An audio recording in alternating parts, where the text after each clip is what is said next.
नमस्कार, मैं हूं दीपक चौरसिया। हमारे इस खास कार्यक्रम में आपका स्वागत है। रील और रियल लाइफ दोनों में सबको खामोश कर देने वाले शत्रुघ्न सिन्हा इस वक्त बिहार चुनाव में खामोश है। ऐसा क्यों हो रहा है, कौन है इसके पीछे और बिहार चुनाव को लेकर क्या उनकी सोच है, जानने के लिए खुद हमारे साथ मौजूद हैं शॉटगन शत्रुघ्न सिन्हा साहब। आप हर किसी को खामोश बोलते हैं, लेकिन इन चुनाव में आप खामोश हैं। चुनाव में खामोश हूं इसलिए कि पार्टी की लॉयल्टी है मेरी। मैं भारतीय जनता पार्टी में पहली बार और शायद आखिरी बार शामिल हुआ हूं, और उस वक्त शामिल हुआ जब भारतीय जनता पार्टी 2 सीटों की पार्टी थी। तब से लेकर आज तक सुख दुख का भागीदार रहा। आज कुछ ऐसे हालात पैदा हुए और वो भी लोक जनता पार्टी में पहली बार और शायद आखिरी बार शामिल हुआ हूं, और उस वक्त शामिल हुआ जब भारतीय जनता पार्टी 2 सीटों की पार्टी थी। तब से लेकर आज तक सुख दुख का भागीदार रहा। आज कुछ ऐसे हालात पैदा हुए और वो भी लोकल लीडर्स के जरिए, पटना और बिहार के लीडर्स के जरिए, दिल्ली के नहीं। मैं कहूंगा दिल्ली का तो सिर्फ इतना ही कहूंगा मैं कि हमें अफसोस होता है कि कई बार उन्होंने मुझे प्रोटेक्शन नहीं दिया, मुझसे बुलाकर बात नहीं की, मुझे संरक्षण नहीं दिया। इतनी बड़ी बड़ी बातें होती गई कि पहले कभी बैनर्स में हम नहीं रख रहे हैं, कभी फोटोज में नहीं। आपको पता है, आपने भी दिखाया था, कभी निमंत्रण नहीं, कभी आमंत्रण नहीं, कभी मुझे खबर नहीं किया जा रहा है, और कहीं जब बुलाया जा रहा है तो मेरे नाम की घोषणा नहीं हो रही है, उन लोगों के नाम की घोषणा हो रही है जो पटना के नहीं है, उनकी भी घोषणा हो रही है, और मेरे नाम की घोषणा नहीं हो रही है। तो आखिर देखते देखते मुझे अफसोस हुआ कि हमें अपने लोगों ने, दिल्ली के लोगों ने प्रोटेक्शन नहीं दिया, संरक्षण नहीं दिया। बहरहाल चूंकि मैं अपनी भारतीय जनता पार्टी का हूं और पार्टी का रहूंगा, इसलिए मैं खामोश हूं पार्टी के हित में। बहुत ज्यादा नहीं बोल रहा हूं पार्टी के हित में, और जो बोल रहा हूं उस सिद्धांतों के आधार पर बोल रहा हूं। बड़ा सवाल यहां पर यह है कि आखिर वो कौन लोग हैं जो शॉटगन को, ओरिजिनल बिहारी बाबू को बिहार के चुनाव से दूर रख रहे हैं। आपने कहा आप पार्टी में जब आए थे जब 2 सांसदों की पार्टी थी, आज आपके पास पूरा बहुमत है, बिल्कुल केंद्र में सरकार है, और इस पूरी जर्नी में आप साथ रहे हैं। तो ऐसा क्या हो गया इस पड़ाव पे, ऐसे कौन से नेता आ गए स्थानीय? इस बीच में कुछ बातें हुई, उनको समझने की जरूरत है दीपक जी। और चूंकि आप बहुत विद्वान हो और आपके पास पूरी राजनीति की कुंडली है, खासकर बिहार यूपी की, ये अगर आपको याद हो, पिछली बार चुनाव में, जिस चुनाव में मैं रिकॉर्ड मार्जिन से जीता और पूरे देश में शायद सबसे ज्यादा और one of the best vote share margin से जीता, 55% से ज्यादा वोट शेयर मार्जिन था मेरा, उसके बावजूद हमारे अपने कुछ लोगों ने बड़ी कोशिश की कि हमें सीट ना मिले, हमें टिकट ना मिले, सिटिंग गेटिंग होता। और मैं तो नंबर 1 सिटिंग था, पिछली बार भी रिकॉर्ड मार्जिन से जीता था, इस बार रिकॉर्ड मार्जिन से जीता बाद में। इससे पहले उन्होंने बहुत रोक टोक लगाई, बहुत कोशिश की हमारे कुछ दोस्तों ने, और अब ऐसा हुआ कि जब मैं जीत गया वहां से रिकॉर्ड मार्जिन से, तो मेरी जीत में उनको अपनी बौखलाहट, अपनी हार दिखाई पड़ी। मेरे आगे बढ़ने पे उन्हें लगा कि उनकी अपनी डिफीट हो गई, और उस दिन से वो काफी इस तरह की कोशिश। वरना क्या कारण है कि बिहार में आपने कहा ओरिजिनल बिहारी बाबू का कहीं कोई फोटो नहीं, कहीं कोई बैनर पर नहीं, कहीं कोई पोस्टर पर नहीं। ऐसा लगा कि जानबूझकर किया गया है। शहनवाज हुसैन का भी था, हुकुमदेव बाबू का भी था, सीपी ठाकुर जी का था, प्रेम कुमार जी का था, जो मंत्री नहीं है उनका भी था, और जो मंत्री है उनका भी था। तो ये भी नहीं कह सकते हमने मंत्रियों का दिया था। और ये सारी बातें एक मिथ है, धारणा है कि साहब ये पार्टी तय करती है। पार्टी तय करने वाले तो आप ही होते हैं। पार्टी की तो घेराबंदी हो रखी है। आप तो जानते हैं कि पार्टी को कुछ लोगों ने भी घेराबंदी में रखा हुआ बिहार में। तो इस तरह से किया है उन्होंने, लेकिन मैं फिर भी माफ करता हूं क्योंकि मैं पार्टी का वफादार हूं, मुझे उनसे कोई शिकायत नहीं है। लेकिन हां, इस तरह उनको नहीं करना चाहिए था। और खासकर मेरे भी समर्थक हैं, मेरे भी प्रशंसक हैं, मेरे पूरे बिहार में बिहारी बाबू के चाहने वाले हैं, मानने वाले हैं। अगर ऐसा करेंगे तो पार्टी को अगर कहीं कोई क्षति पहुंची कहीं, तो मुझे बहुत दुख होगा, बहुत तकलीफ होगा। ये सब हरकतें जो हो रही हैं, कहीं पार्टी की कीमत पर तो नहीं हो रही है, और मुझे इस बात का बहुत अफसोस होगा। उनका क्या है, वो तो फिर ठीक है, चलते जाएंगे जिस तरह चल रहे हैं। लेकिन मैं जो पहली बार अपनी सामाजिक जिम्मेदारी के तहत जयप्रकाश नारायण जी, नानाजी देशमुख, अटल बिहारी वाजपेयी जी और लाल कृष्ण आडवाणी जी से प्रभावित होकर मैं सामाजिक जिम्मेदारी के तहत राजनीति में आया, और पहली बार और शायद आखिरी बार भारतीय जनता पार्टी में आया। मुझे इस बात का बहुत दुख होगा कि आज ये क्या मौका आया है कि ये सीन हो रहा है, ऐसा सिनेरियो हो रहा है। आपको लगता है बिहार में पार्टी की जो जमीन है वो थोड़ी खिसकी है? महागठबंधन के आने के बाद जो कास्ट इक्वेशंस बने हैं, जो पॉलिटिकल इक्वेशंस बने हैं, जो नीतीश जी की इमेज है उसको देखते हुए। मैंने तो कहा था शुरू में ही कि यहाँ पे पार्टी की जो जमीन, ये जो महागठबंधन बनी है, इसको महा चैलेंज समझना चाहिए था, और महा चैलेंज को हम महा अपॉर्चुनिटी में बदल सकते थे। हमने ऐसा नहीं किया। बहरहाल अब जो भी है, मैं तो पार्टी के साथ हूं, तन मन से लगूंगा, लड़ूंगा और लड़ रहा हूं, हालांकि दूर हूं तो भी। अब एक बात और आती है कि मैं ट्वीट क्यों कर रहा हूं इतना। ट्वीट जो कर रहा हूं, ट्रक के पीछे लिखा होता है ना, प्रभु अब तेरा ही सहारा, तो अब मेरे पास और क्या है सिवाय ट्वीट, तेरा ही सहारा। इसलिए ट्वीट कर रहा हूं ताकि मेरी बातें मेरे लोगों में, मेरे चाहने वालों में, मेरे अपने लोगों में पहुंचे। आपने ट्वीट किया, चलिए अच्छी बात हुई कि आपने ट्वीट का एग्जाम्पल दिया। आपने कहा मोहब्बत करने वाले कम ना होंगे, तेरी महफिल में हम ना होंगे। जी, ये क्या इशारा है? पार्टी छोड़ने का? ना ना ना ना, इसका इस चुनाव के मामले में हमने कहा उनको कि इतना सिचुएशन पैदा कर दिया उन लोगों ने, ऐसा सिचुएशन पैदा कर दिया कि अगर मैं जाता हूं तो वहां के लोकल लीडर्स को बड़ी खलबली मच जाती है, उनके अंदर घबराहट है, वो गिल्टी हैं, और अब उनको लग रहा है कि मुझे मनाएं तो कैसे मनाएं, उनकी अपनी इंफीरियरिटी कॉम्प्लेक्स हो गई है, और वो चाह रहे हैं कि हम तो डूबे हैं सनम, तुझे भी ले डूबेंगे, ऐसा कुछ हुआ तो कोई बात नहीं। सो ये लोग जो हैं, अपने मित्रगण जो हैं, ये ट्वीट की भाषा अब ज्यादा समझ रहे हैं, इसलिए मैंने किया, लेकिन कभी कभी ट्वीट बंद भी किया। और चुनाव के संदर्भ में मैंने कहा कि मोहब्बत करने वाले कम न होंगे तेरी महफिल में, लेकिन हम न होंगे इस बार। वैसे मैं कोशिश कर रहा हूं कि अपने राष्ट्रीय कर्तव्य का निर्वाह करूं, कम से कम जाकर वहां वोट दूं। अभी मेरी तबीयत थोड़ी ठीक नहीं है, अगर तबीयत ठीक रही तो मैं जरूर जाऊंगा और वोट दूंगा। मैंने आज तक हमेशा वोट दिया है, एक बार भी मिस नहीं किया।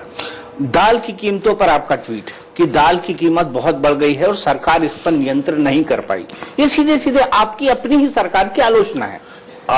इसको कैसे देखते हैं दीपक जी? आलोचना देखते हैं या दर्पण दिखाना देखते हैं? कि मैंने तो दर्पण दिखाने की कोशिश की कि हम प्याज के आंसू एक बार रो चुके हैं। अगर हमारी सरकार भी हो तो महंगाई तो एक बहुत बड़ा मुद्दा बनता है, और इतनी दाल की कीमत हो गई है, तो मैंने कहा कि भाई, अपील किया, मेरा हम्बल सजेशन था कि आप ये दाल की कीमत पर ध्यान रखें, इसको कंट्रोल करें। लेकिन अब कुछ लोगों ने जल भून कर ऐसा वैसा मेरे अब बच्चों को भी शामिल कर दिया, मेरी बेटी को भी शामिल कर दिया। अल्टीमेटली मेरी बेटी ने मुंह तोड़ जवाब दे दिया। कौन है ऐसे नेता? सुशील मोदी, नंदू यादव, मंगल पांडे, कौन है ऐसे नेता बिहार के स्थानीय? नहीं, शहनवाज हुसैन? नहीं, शहनवाज हुसैन तो वो भी उस लेवल पे नहीं है। शहनवाज हुसैन के साथ तो खुद ही बहुत बार कई बार जाती हुई है।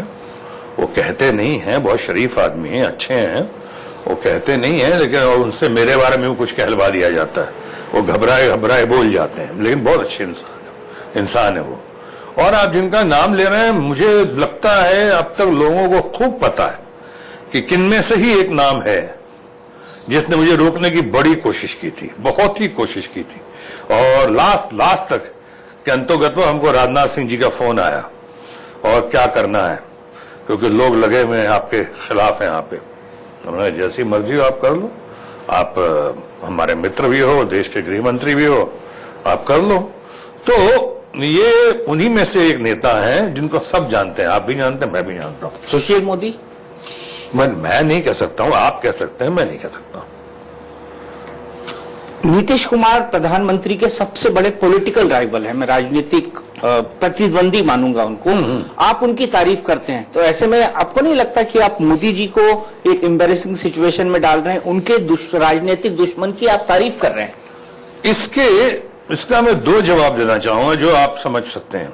एक तो ये, मैं शिष्टाचार, व्यवहार और सिविक सेंस, इसको मैं अलग नहीं कर सकता। हमारा राजनीतिक विरोधी हमारा दुश्मन नहीं है, हमारे ही परिवार का है, सब एक ही परिवार के हैं, बिहार परिवार के हैं, कोई किसका चाचा है, मामा है, किसका भाई है।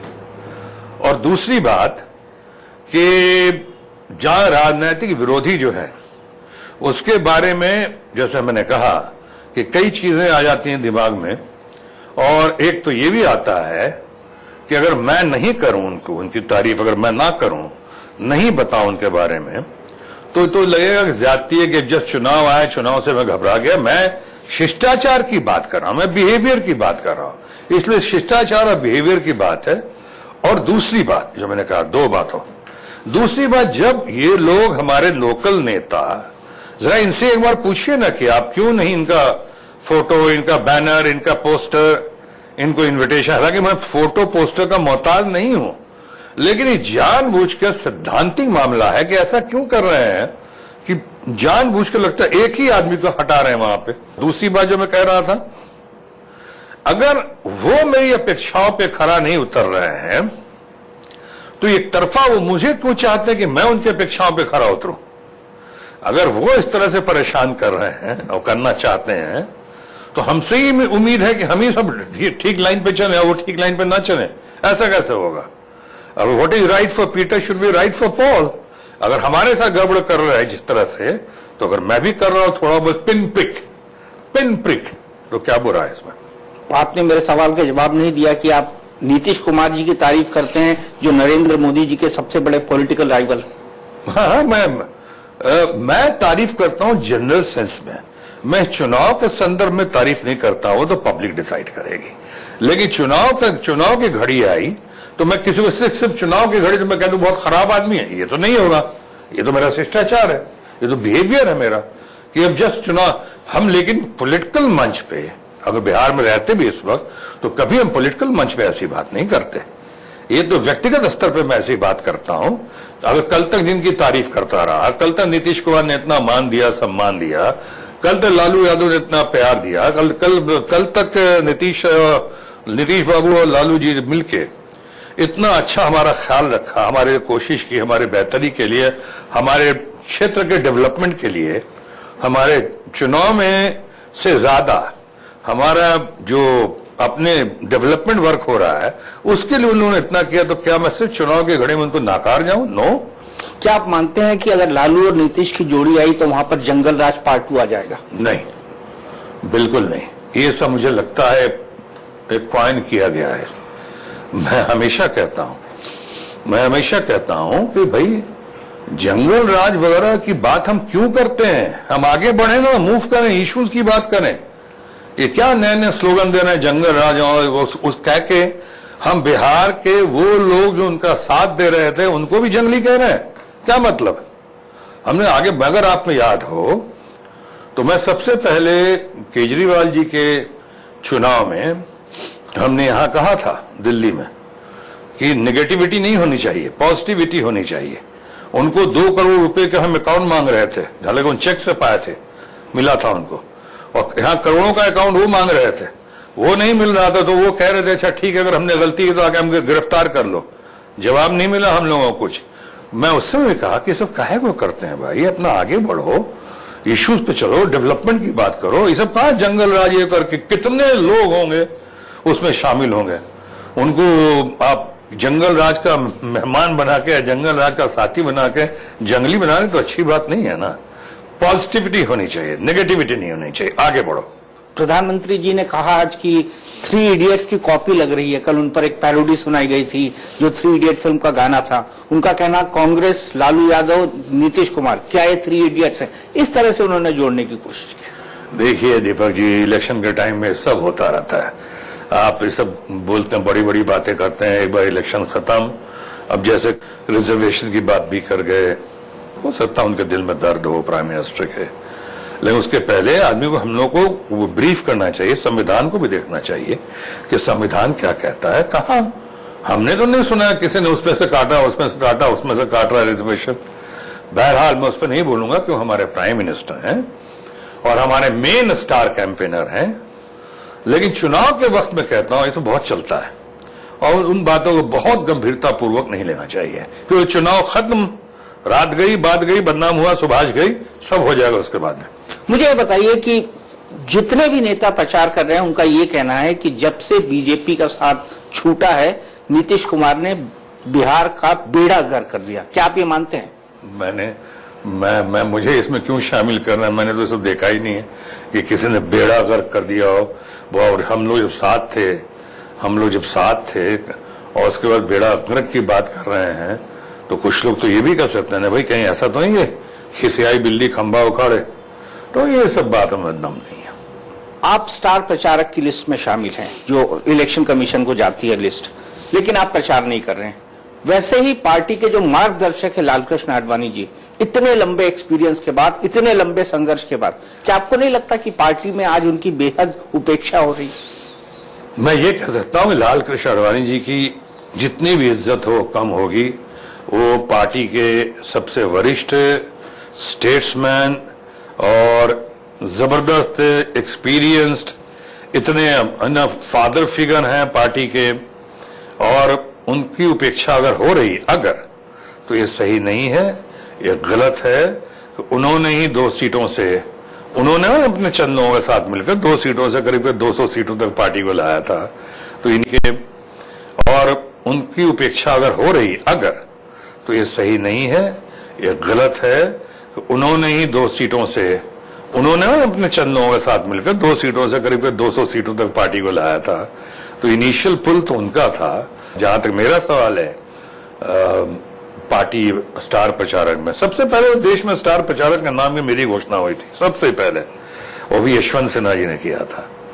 लेकिन ये स्टार प्रचारक अभी बना के क्या फायदा है? 29 नंबर पे, 30 नंबर पे आडवाणी जी का डाला हुआ है, मुरली मनोहर जोशी का डाला हुआ है, कहाँ है ये लोग? तो है नहीं उनमें, वो लोग भी नहीं है तो मैं भी नहीं हूं, कि मुझे यही तसल्ली होती है कि अगर वो नहीं है तो मैं भी नहीं हूं, कोई बात नहीं।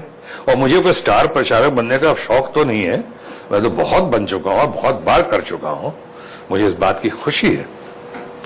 बड़ा सवाल यहां पर यह है कि क्या शत्रुघ्न सिन्हा जी को इसलिए टारगेट किया जा रहा है क्योंकि वो लालकृष्ण आडवाणी और अटल बिहारी वाजपेयी के करीबी रहे? हो सकता है, अवश्य हो सकता है।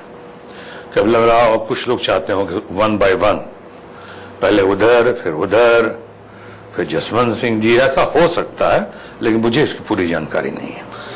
आपने जब प्रधानमंत्री के तौर पर या पीएम कैंडिडेट के तौर पर नॉमिनेशन हो रहा था नरेंद्र मोदी जी का, तो खुलकर आपने विरोध किया था। आपने ये कहा था कि लालकृष्ण आडवाणी और सुषमा स्वराज जैसे नेताओं को नजरअंदाज करके किसी को आगे बढ़ाना गलत होगा। क्या आपको लगता है आपको उस बयान का खामियाजा भुगतना पड़ रहा है? हो सकता है, लेकिन मेरे बयान में बहुत दम था, कोई कंफ्यूजन नहीं था। मैंने ये नहीं कहा था कि किसी और को प्रधानमंत्री बनाओ। हालांकि सुषमा स्वराज का मैं बहुत कदर करता हूं, आडवाणी जी तो फ्रेंड, फिलोसफर, गाइड एंड गुरु ही बोला, अल्टीमेट लीडर बोला उनको। लेकिन हमने ये नहीं कहा था कि उनको नरेंद्र मोदी नहीं बनने चाहिए। हमने कहा था जो भी हो, लड़का कभी शादी भी हो तो दूल्हे के लिए माता पिता का रोल बहुत महत्वपूर्ण होता है। मैंने कहा था कि अगर ऐसा हो तो इनकी इच्छा उनके मार्गदर्शन में हो तो बहुत अच्छा रहेगा। मैंने उससे आशीर्वाद के लिए कहा था, ये नहीं कहा था किसी और को बनाओ। लेकिन जरा सी बात का अफसाना बना देते हैं लोग, और लोगों ने घुमा घुमा के कहां से कहां पहुंचा दी। और शायद ये भी एक वजह हो सकती है कि लोग कहते हैं कि, बहुत लोग कहते हैं कि आपको मिनिस्टर क्यों नहीं बनाया गया। अब मिनिस्टर क्यों नहीं बनाया गया, मैं क्या कह सकता हूं, ये तो अपना प्रधानमंत्री का अपना विशेषाधिकार है। लेकिन फिर भी मंत्री नहीं बनाया गया, मेरे दोस्तों को, मित्रों को, रिश्तेदारों को बड़ी तकलीफ होती है कि आखिर ऐसा क्या हुआ कि मेरा परफॉर्मेंस अच्छा था या परफॉर्मेंस अच्छा नहीं था एज ए हेल्थ मिनिस्टर और एज ए शिपिंग मिनिस्टर। इतना अच्छा परफॉर्मेंस रहने के बावजूद अगर नहीं बनाया गया, और किनको किनको बनाया गया, जो राज्यसभा लोकसभा में थे भी नहीं उनको बनाया गया मंत्री, और बाद में राज्यसभा में लाया गया। किनको किनको बनाया गया, जो शायद उतने माने नए नए आए थे और बहुत जल्दी आए थे, उन लोगों को बनाया गया। तो मुझे, हालांकि जानता आज मंत्री बनना कोई बहुत बड़ी बात नहीं है, आज बहुत सारे मंत्रियों को पहचानता भी नहीं होगा, क्योंकि अभी 1 मैन शो है। हमारे प्रधानमंत्री इतने जागरूक हैं, जागृत हैं, इतने एनर्जेटिक हैं, उनका एनर्जी लेवल गजब है। तो ये जाना जाता है प्रधानमंत्री नरेंद्र मोदी की सरकार। हमने वोट भी दिया था और वोट भी मांगा था उनके लिए, मोदी सरकार के लिए। अब की बार मोदी सरकार। क्या ये 1 मैन शो ठीक है? क्या ये पार्टी के लिए हेल्दी है, जो एक कलेक्टिव लीडरशिप को साथ लेने के सिद्धांत के साथ 1980 से यहां तक पहुंची है? नहीं, मैं खुद कहूंगा, हालांकि मैं उतना एक्सपर्ट नहीं हूं, मुझे लगता है कलेक्टिव लीडरशिप ज्यादा बेहतर होगा। तो अभी जो परंपरा चल रही है एक व्यक्ति को आगे बढ़ाने की, वो आपको ठीक नहीं लगती? नहीं, वो शायद उस वक्त ठीक भी हो, जिसके नाम पे अब सरकार लेकर आए, मोदी सरकार लेकर आए, तो ठीक है, उसको पूरा मौका देना चाहिए। ये करके हमने दिया भी मौका, लेकिन उसके साथ साथ मैं समझता हूं कि कलेक्टिव लीडरशिप से बढ़िया तो कुछ हो ही नहीं सकता। क्या आपने जो पार्टी के अंदर हालात हैं, आप नरेंद्र मोदी जी को बहुत अच्छी तरह व्यक्तिगत तौर पर जानते हैं, आपके परिवार की शादी के अंदर वो शरीक हुए, आप अमित शाह जी को बहुत अच्छी तरीके से जानते हैं, क्या आपने इन दोनों से कभी बात की, पार्टी के अंदर जो हालात बने हैं उस पर? कोशिश की मैंने। नरेंद्र मोदी जी का तो मैं बहुत आभारी हूं कि मेरे बच्चे की शादी में आए थे, और सिर्फ उसी शादी में आए थे और लौट गए थे। बड़ा टच था, ऑनर था, लेकिन उनसे कोशिश की मैंने। लेकिन उस वक्त आपको याद हो, वो पार्लियामेंट में काफी सीन चल रहा था, यानी राजस्थान का सीन चल रहा था, बहुत सारे सीन चल रहे थे। तो उस समय मैंने कहा भी था कि मुझे इन पे बात नहीं करनी, मुझे बिहार संबंध में कुछ बात करनी है। उन्होंने कहा 14-15 के बाद रखें, चलेगा? हम कहा हाँ बिल्कुल चलेगा, मुझे क्या। तो उसके बोले 14-15 के बाद वो घड़ी नहीं आई। नितिन नहीं, अमित शाह जी से बात करने की बहुत बार कोशिश की, और कई बार फिक्स भी किया इन्होंने, भूपेंद्र यादव जी। हो गया, लेकिन कुछ कारणों से नहीं फिक्स हो पाया ये करके। लेकिन इससे महत्वपूर्ण बात यह है कि वो तो मुझे जानते हैं दोनों। इतनी बातें हो रही थी, इतनी बातें बढ़ रही थी कि कुछ लोगों ने यहां तक कह दिया कि शत्रुघ्न सिन्हा जी के ऊपर एक्शन लिया जाएगा चुनाव के बाद। तो मैं जानना चाहता हूं कि ये मुझ पर एक्शन लेने के बाद कोई कसूर नहीं, कोई फॉल्ट नहीं की बात हो रही है, तो उनसे उस वक्त तो मुझसे बुला के बात करनी चाहिए। हालांकि हो सकता है अफवाह हो कि बड़े आदमी ने नहीं कहा, लेकिन बात जब इतनी बढ़ गई तो हमारे लीडर्स को चाहिए था कि हमको प्रोटेक्शन देते, हमसे बात करते। ऐसा नहीं हुआ। तो शॉटगन शत्रुघ्न सिन्हा के बेबाक बयान जारी हैं। अभी रुकेंगे एक ब्रेक, फिर स्वागत है। क्या केंद्रीय नेतृत्व आपके ट्वीट के कारण, आपके बारे में जो लोग कह रहे हैं उसके कारण, आपके बयान के कारण, दिल्ली के चुनाव के वक्त आपने कहा कि कैप्टन जिम्मेदार होगा, इशारा आपका नरेंद्र मोदी जी की तरफ था? नरेंद्र मोदी था कि अपना बहुत सारे लोग थे, अरुण जेटली थे, सब कोई लोग तो कर ही रहे थे वहां पे। लेकिन वो मेरा जनरल कमेंट है, मैं कोई अरुण जेटली पे कमेंट नहीं करता हूं, नरेंद्र मोदी पे तो कभी नहीं करता हूं, क्योंकि हमारे प्राइम मिनिस्टर हैं, अब हमारे सुप्रीम लीडर है वो। लेकिन मैं उनके खिलाफ नहीं कहता हूं। और अरुण जेटली तो फाइनेंस मिनिस्टर में हमारे दोस्त भी है, तो मैं नहीं कहता। लेकिन हमारा एक जनरल सेइंग है कि ताली कप्तान को तो गाली कप्तान को। अगर कप्तान ताली बटोरेगा तो अगर हार हो गई तो गाली भी लोकतांत्रिक तरीके से उसे ही मिलेगी, ये मैंने कहा था। तो बिहार चुनाव में अगर हार होती है तो इसका जिम्मेदार कौन होगा? अगर हार होती है तो, अगर मैं तो मेरी ऐसी ख्वाहिश और मेरी ऐसी मंशा नहीं है कि बिहार में हार हो जाए, लेकिन अगर हार होती है तो मैं समझता हूं हमारे पार्टी के जो, और खासकर हमारे बिहार के जो लीडर्स हैं, उनको ही पड़ेगी। कैप्टन को नहीं पड़ेगी? यहाँ आपकी थ्योरी? कैप्टन तो वो लोग चले गए ना, कैप्टन उन्होंने फिक्स कर दिया। इतना ज्यादा हमारे प्राइम मिनिस्टर को इन्होंने एक्सपोज किया। ये क्या मतलब है कि 17 रैली, 18 प्राइम मिनिस्टर में, देश के सबसे कद्दावर नेता है वो। इन लोगों ने गिड़गड़ा के खुशामद करके जैसे भी ऐसा लगा, क्या मतलब है ये करके? अगर ऐसा हो, भगवान ने अगर ऐसा हो। आपने आरक्षण के मुद्दे पर जो मोहन भागवत जी की राय थी कि आरक्षण की समीक्षा होना चाहिए, उसका समर्थन कर दिया। उसको लेकर कई तरह के कंफ्यूजन आए, प्रधानमंत्री उसको लगातार डिनाई कर रहे हैं, अमित शाह जी उसको लगातार डिनाई कर रहे हैं।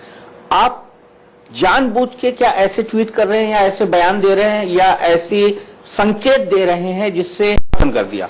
उसको लेकर कई तरह के कंफ्यूजन आए, प्रधानमंत्री उसको लगातार डिनाई कर रहे हैं, अमित शाह जी उसको लगातार डिनाई कर रहे हैं। आप जानबूझ के क्या ऐसे ट्वीट कर रहे हैं, या ऐसे बयान दे रहे हैं, या ऐसी संकेत दे रहे हैं जिससे लोग कंफ्यूज हो जाएं? ना, बिल्कुल नहीं। मोहन भागवत जी बहुत ही विद्वान व्यक्तित्व है। मोहन भागवत जी पूरे पार्टी के फादर फिगर या गॉड फादर फिगर है। वो आरएसएस के प्रमुख हैं, और वो कोई चीज लाइटली नहीं कहते हैं। अगर उन्होंने कहा है तो जरूर कुछ सोच समझ के कहा है। अब कोई भी कॉन्ट्रडिक्ट करे, उन्होंने खुद तो कॉन्ट्रडिक्ट नहीं किया है, और अगर किया भी होता तो कई बार होता है बात निकलती है तो दूर तक जाती है। लेकिन मैं उनकी बहुत कदर करता हूं, इससे ज्यादा नहीं बोल। मैंने ये नहीं कहा कि मैं रिजर्वेशन का उनके आइडिया को सपोर्ट करता हूं, नहीं करता। मैंने कहा उनके आइडिया, उनकी बातों को गंभीरतापूर्वक लेना चाहिए। बीजेपी एमपी और पूर्व गृह सचिव आरके सिंह ने कहा कि बीजेपी में तो टिकट बिक रहे हैं, आपने उनका भी समर्थन कर दिया। क्या आपको ऐसा कोई उदाहरण मालूम है जिसमें टिकटों को बेचा गया हो? जी, हमें कुछ उदाहरण मालूम है, लेकिन अभी इस वक्त चुनाव की घड़ी में कहना ठीक नहीं होगा। अभी थोड़ा जब्त करना बहुत जरूरी है। हम बात करेंगे, और कुछ लोगों ने किया है। और जहां तक आरके सिंह का सवाल है, आरके सिंह भारत के गृह सचिव रह चुके हैं, बहुत बढ़िया आदमी हैं, और उन्होंने कहा है तो बगैर जिम्मेदारी का तो नहीं कहा होगा उन्होंने। चूंकि अभी इम्तिहान की घड़ी आ गई है, चुनाव की घड़ी आ गई है, इसलिए अभी शांति रहना बेहतर है। सुनने में आ रहा है कि बिहार के चुनाव खत्म होने के बाद बीजेपी आपके खिलाफ एक अनुशासनात्मक कार्रवाई करने का मन बना रही है। क्या यह सुगबुगाहट आपको सुनने को मिली है? हाँ, मुझे सुनने को मिली है, और कई बार इसमें एक तसल्ली भी है कि आज तक किसी जिम्मेदार आदमी से ये अफवाह नहीं आई है, जिम्मेदार आदमी के जरिए। वहीं दूसरी तरफ ये भी है कि वहां पे माने चूंकि जिम्मेदार आदमी से बयान नहीं आया है, तो हो सकता है मुझे कार्रवाई ना भी करें, लेकिन कार्रवाई अगर करते हैं तो उनकी मर्जी है। मैं तो भारतीय जनता पार्टी में no demand, no command, no complaints और नो एक्सपेक्टेशंस लेकर आया हूं। हालांकि मुझे कुछ मित्रों ने आरएसएस के कहा है कि आपने तो ऐसा कुछ नहीं किया है, आप तो आज तक डिसिप्लिन और मर्यादा को उल्लंघन नहीं किया, तो आपके खिलाफ कार्रवाई क्यों करने का, क्यों? तो ऐसा भी कहा है लोगों ने, लेकिन सुनता रहता हूं। अब ये हो सकता है कार्रवाई कर दें तो कार्रवाई करेंगे तो उफ न करूंगा, लफ्ज सी लूंगा, आंसू पी लूंगा। कार्रवाई ना करेंगे तो फिर बोल दूंगा no demand, no command, no complaints और नो एक्सपेक्टेशंस। अगर पार्टी आप पर कार्रवाई करती है तो आपका दूसरा अल्टरनेट क्या होगा? नहीं, अब अगर ऐसा होगा, देखिए हमने कई बार कहा कि ऑप्शन तो बहुत हैं, चाहने वाले भी बहुत है मेरे, और कहीं ऐसा नहीं कि मुझ पर कार्रवाई करके वो अपनी पार्टी को ही, हमारी पार्टी को ही थोड़ा डैमेज करें। ऐसा भी नहीं होना चाहिए। कितने सालों से भारतीय जनता पार्टी में सुख दुख का भागीदार, और वो मुझे आज कार्रवाई करेंगे इसलिए कि मैंने सिर्फ सैद्धांतिक बातें रखी। क्या उस पर कार्रवाई नहीं करेंगे? क्या आज तक कोई निमंत्रण नहीं, कोई आमंत्रण नहीं, कोई फोटो नहीं, कोई बैनर नहीं, कोई इन्विटेशन नहीं, एक बार नहीं 100 बार, क्या उस पर नहीं करेंगे कार्रवाई? कार्रवाई मुझे करेंगे इसलिए कि मैंने जब पुश्ड अगेंस्ट द वॉल हुआ तो मैंने कुछ सैद्धांतिक दृष्टिकोण से बातें की, इसलिए कार्रवाई करेंगे? ये तो बड़ी ज्यादती है। ऐसा नहीं करेंगे, लेकिन अब करते हैं तो कोई बात नहीं। बड़ा सवाल यहां पर यह है कि 2 सांसदों की पार्टी एक हवा के विरुद्ध तैरना। आप जब थे, आप चाहते तो सत्ताधारी पार्टी ज्वाइन कर सकते थे, जी। आराम से ज्वाइन कर सकते थे। आप फिल्मों से तब आए जब आपका बॉलीवुड कैरियर पीक पर था। आपने अपोजिशन की राजनीति करी। इनकम टैक्स के लफड़े भी होते हैं सितारों के, कई तरह की दूसरी चीजें होती हैं, आप उससे कभी नहीं डरे। लेकिन आज जब इस सफर को आपने पूरा कर लिया है और यहां तक पहुंचे हैं, और जब आपको यह सुनने को मिल रहा है पार्टी की तरफ से कि भाई हम अपने सबसे बड़े चेहरे के खिलाफ कार्रवाई भी कर सकते हैं, आपको कैसा महसूस हो रहा है? नहीं, वैसे ताज्जुब नहीं होता है जब जसवंत सिंह जी के खिलाफ कर सकते हैं, अभी अडवाणी जी के खिलाफ मुझे बोल सकते हैं कि दिल्ली में आपको इलेक्शन में आने की जरूरत नहीं है, या बिहार में आप इलेक्शन में उनका नाम लेके और फिर आप उनको बुलाते नहीं है, तो करने को तो कर ही सकते हैं आप। हमें दुख होता है कि सो अच्छा नहीं लगता है, दुख होता है, लेकिन अब ठीक है, अब इनकी अपनी इच्छा है। कहते हैं जो अपनी अपनी मर्जी है, वो अगर ऐसा करना चाहते हैं तो मैं उस पर उफ न करूंगा, उस पर लफ्ज से लूंगा, आंसू पी लूंगा, जैसा मैंने कहा। लेकिन एक चीज आपने और जो कही कि सो क्या ऑप्शंस हैं, ऑप्शन तो मेरे पास बहुत कुछ है। अगर चाहूं तो मैं इंडिपेंडेंट भी खड़ा हो सकता हूं, बहुत सारे लोग सपोर्ट कर देंगे ये करके।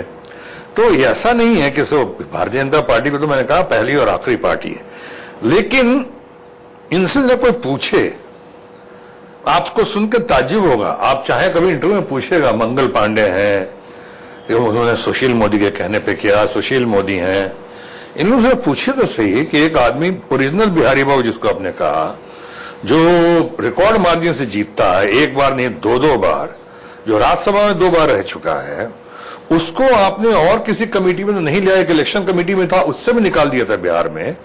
बल्कि आपने उनको यहां पे कोर कमेटी है, कई लोग हैं उसमें, गिरिराज सिंह भी हैं, अश्विनी चौबे भी हैं, बहुत सारे हैं, कोर कमेटी है। आपको सुनकर ताज्जुब होगा वो कोर कमेटी में नहीं हुआ। जब ऐसी हंसी मजाक के बीच में मैंने पूछा मंगल पांडे जी से पूछा तो उन्होंने कहा ये तो राजनाथ सिंह जी तय करते हैं। अरे कोर कमेटी स्टेट सब्जेक्ट है, राजनाथ सिंह जी को और कोई काम नहीं है, वो बिहार का कोर कमेटी तय कर। यानी इसलिए मैं कहता हूं कि सवाल करना है उनको, मुझ पर अनुशासन की कार्रवाई की जाएगी तो पहले इन लोगों पर कार्रवाई होनी चाहिए ना। इनसे कोई पूछे तो सही कि आपने ऐसा क्यों किया। ये आदमी तो इतने साल कुछ नहीं बोला, इतने महीने कुछ नहीं बोला, आप अपना हरकतें करते गए और हरकतें करते गए और अब कह रहे हैं कि इन पे ही वाह, जो आदमी शांत रहा, संयम रहा, जिसके अंदर में डिसिप्लिन रहा, उसको आप उल्टा सुल्टा बोल रहे कहें उस पर कार्रवाई करेंगे। हालांकि हमने सुना है कि हमारे राष्ट्रीय अध्यक्ष जी ने भी किसी को कहा कि नहीं मुझे पता चल गया है कि सो बिहार में कुछ लोकल लीडर्स जो हैं उन्होंने ऐसी कुछ हरकतें की हैं, उन्होंने कहा। लेकिन अब मैं भी समझ सकता हूं कि अब उनको इस समय शामिल करना शायद इलेक्शन के लिए ठीक नहीं होगा कि इश्यू दूसरी तरफ चला जाएगा। अच्छा आप बुलाया शत्रुघ्न सिन्हा जी को, अब आए हैं शत्रुघ्न सिन्हा जी, तो इसलिए तो ठीक है, मैं उनसे सहमत हूं और मैं जहां भी रहूंगा अभी मैं भारतीय जनता पार्टी के लिए भला ही सोचूंगा और भला ही करूंगा। अभी जो सबसे बड़ा मुद्दा बनाया है लालू यादव जी और नीतीश कुमार जी ने, वो ये है कि वीके सिंह ने एक दलित बेटे की मौत को, उसको जलाकर जो मार दिया गया था हरियाणा के अंदर, उसकी तुलना एक कुत्ते के डंडा मारने से कर दी। आप मुझे बताइए कि किसी सीनियर मंत्री का ऐसा बयान क्या ठीक है? देखो, हो सकता है आपको मेरी बात शायद उतनी समझ में ना आए। मैं वीके सिंह की बहुत इज्जत करता हूं। वो देश के चंद बहुत अच्छे सिपा सालार, बहुत अच्छे आर्मी जनरल्स में से एक रहे। उनकी पर्सनैलिटी का अपना अंदाज है। उसी अंदाज के चक्कर में जो हुआ वो बड़ा जघन्य हुआ। लेकिन मैं इस बयान को सुन रहा था, उनके पास शायद कोई ऐसा उस समय एग्जाम्पल आया नहीं जिसे आप स्लिप ऑफ द टंग कह सकते हैं। उस तरह से उन्होंने कहा, उनकी वो मंशा नहीं थी। मैं देखता हूं, मैं देख चुका हूं, मैं वीके सिंह की बड़ी इज्जत करता हूं। वो मैच्योर्ड आदमी है, ऐसी बात नहीं करेंगे। लेकिन जो तीर निकल गया तो वापस करना भारी पड़ रहा है। इसलिए इस मुद्दे पे भी कभी मैं चुनाव की घड़ी में ज्यादा नहीं बोलूंगा। आपने कहा कि प्रधानमंत्री को ओवर एक्सपोज किया जा रहा है, इतनी सारी रैली को करवा के, इतने सारे उनके कार्यक्रम रख के। ऐसे में ये चुनाव नरेंद्र मोदी जी वर्सेस नीतीश कुमार हो गया है। आपको नहीं लगता कि एक पूरे चुनाव में प्रधानमंत्री की साख को दांव पर लगा देना ये गलत हुआ है? जी, ये हमारे ही लोग जिम्मेदार हैं और मैं कह रहा हूं बिहार के लोग ही जिम्मेदार हैं कि हर जगह, छोटी छोटी जगह भी, हर कोई कस्बे में, कोई कॉन्स्टिट्यूएंसी में आप प्रधानमंत्री को सारा देश का काम काज छोड़ाकर आप उनको वहां लेके जा रहे हैं। जी, मैं जानता हूं कि अब अल्टीमेटली, अनफॉर्चुनेटली कहें, ये लड़ाई तो हो गई है प्रधानमंत्री और नीतीश बाबू के बीच में कि वो चीफ मिनिस्टर कैंडिडेट है और ये चीफ मिनिस्टर कैंडिडेट नहीं है, प्राइम मिनिस्टर है। बट फिर भी इनको ही फैसला करना है कि हाँ चीफ मिनिस्टर कौन होगा। तो आपको नहीं लगता कि अगर पार्टी ऐसे में हारती है तो प्रधानमंत्री की इमेज पर भी असर पड़ेगा?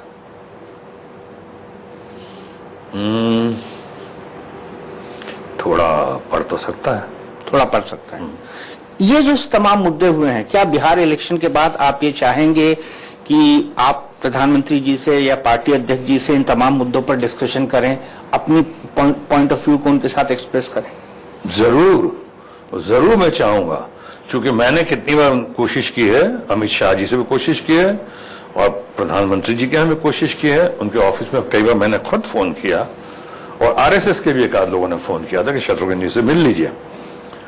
वैसे खुशकिस्मत हूं कि आरएसएस लोग मुझे बहुत चाहते हैं, मानते हैं।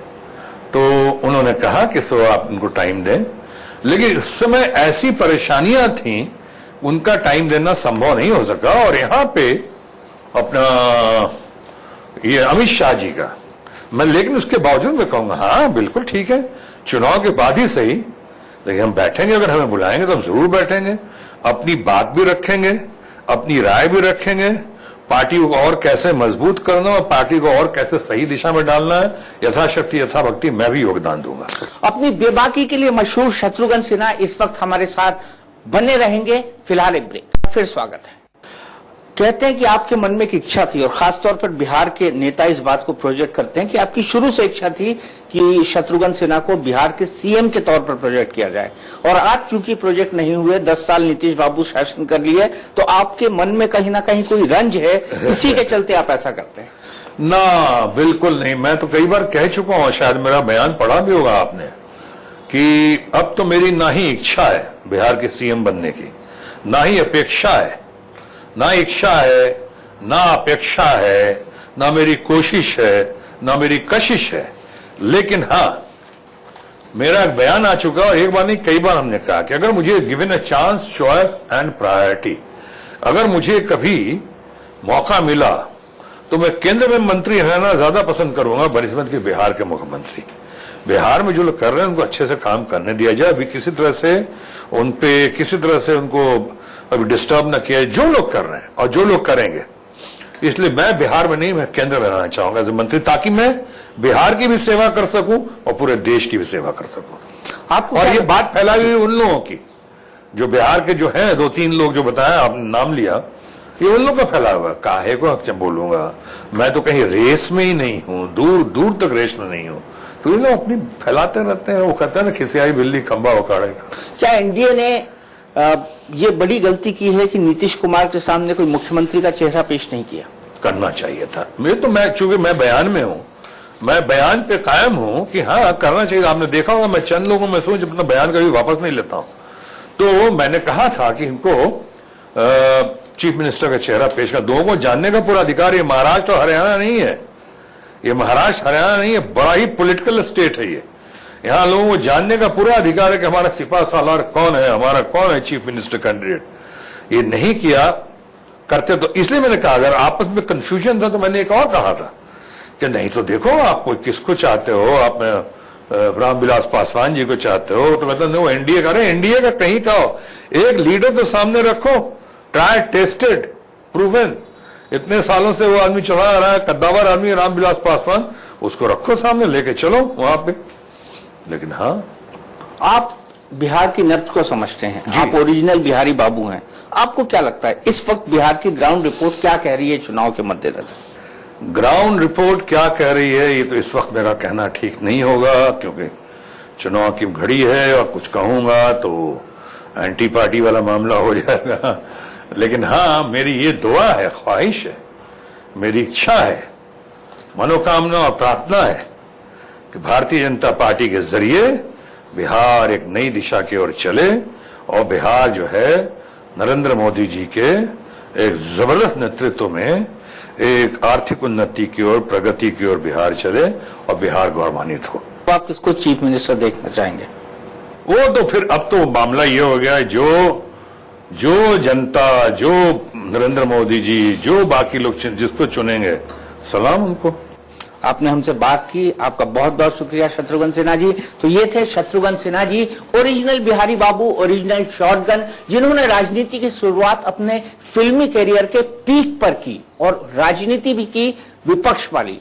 आज उनकी पार्टी सरकार में है, लेकिन उनके साथ जो कुछ हो रहा है आप उसे कैसे आंकते हैं, ये आप इंटरव्यू के बाद खुद पता लगा सकते हैं।